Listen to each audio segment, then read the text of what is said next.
Capricorn season is here to help us prioritize and focus. Let's see what else is in store.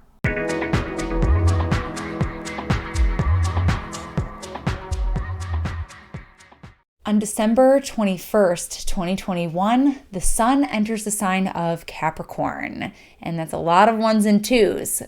Throwback to 2012, when the Mayan calendar supposedly ended. That's a whole other topic, folks, but for today, we're talking about Yule. We're talking about the winter solstice here in the Northern Hemisphere where I live. If you're down south, lucky you, this is the summer solstice. So happy for you. One thing that the seasons teach us is that life has its seasons. And there's something so special and so profound about the time of year that is dark. We primarily, the dominating religions on this planet are sun-worshiping religions. So we worship the light. We want to go to the light. We want to ascend into the light. And the light is beautiful, and it's a lot of really beautiful things that are offered from that portion of our dimension. But we do live in a duality, which means that there's also the yin dimension, the side that is receptive, the side that is intuitive.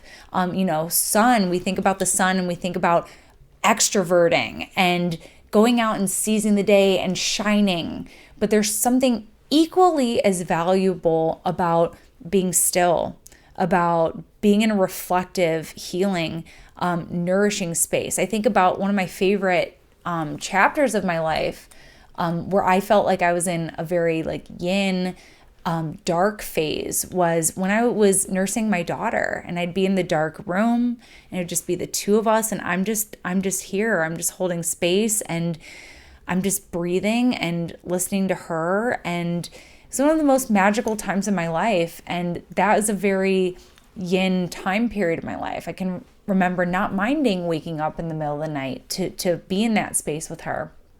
But my chart is very yin.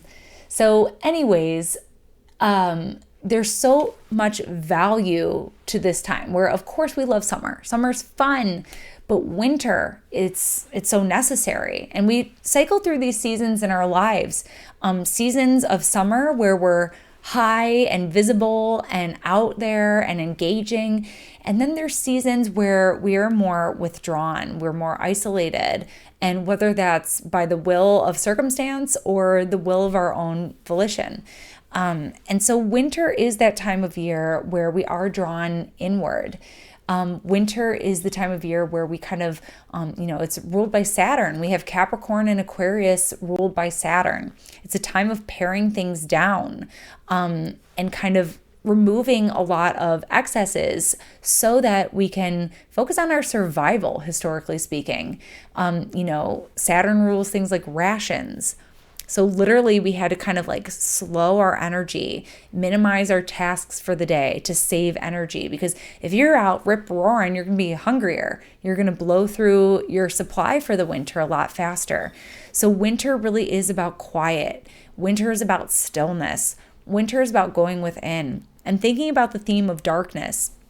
Thinking about how when we don't have as much visibility, it is a time of going inward. It is a time of being able to be less dependent on external factors and being able to be in a space where we're able to kind of navigate based on our own intuition and our own spiritual guidance, our own spiritual compass. So winter is a time to really foster those aspects of being.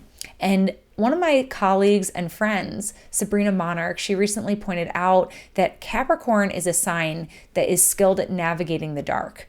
And that was so profound to me, and that really stuck with me, because while I do see everything that's true about that, and I'm very much still in meditation with that insight, so powerful, I think a lot about how Capricorn season begins in darkness, begins on the darkest night of the year, and how the Capricorn sea goat has this, it's a sea goat. It's not just a mountain goat that's climbing the mountain. There's something about going to our depth.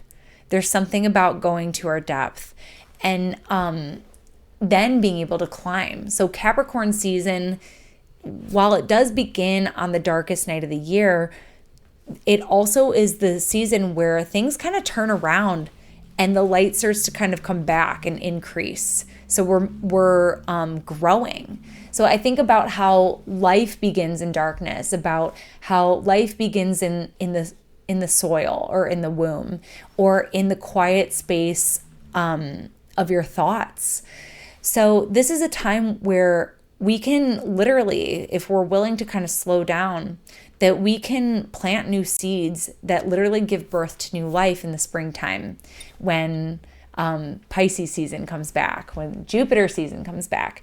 So this is a time of really kind of slowing things down. Some highlights I can offer for you for Capricorn season that are coming up. Well, if you're Capricorn, you have a birthday, you can book your year ahead reading with me and we can take a look at what you have in store. We look at your birth chart, transits, progressions, perfection, solar return. If there's anything else you're interested in, just drop me a line. So there's that's exciting for you, Capricorn. But also, what do we got? We got the duration of Venus retrograde. We've got the nodes officially shifting into Taurus and Scorpio. And lastly, big news, we'll have a Mercury retrograde beginning in the sign of Aquarius. So those are some big highlights that we can look forward to during Capricorn season. And I hope you have a blessed Yule, a blessed winter solstice. And I hope that Capricorn season is productive, but also beautiful for you. And that was your Capricorn season astrology shot of the day. Thanks so much for tuning in with me today. For more astrology in your world, you can connect with me on all platforms at Astro Catherine. You can also study with me. I've got an upcoming course on secondary progressions, so head to my website and check it out.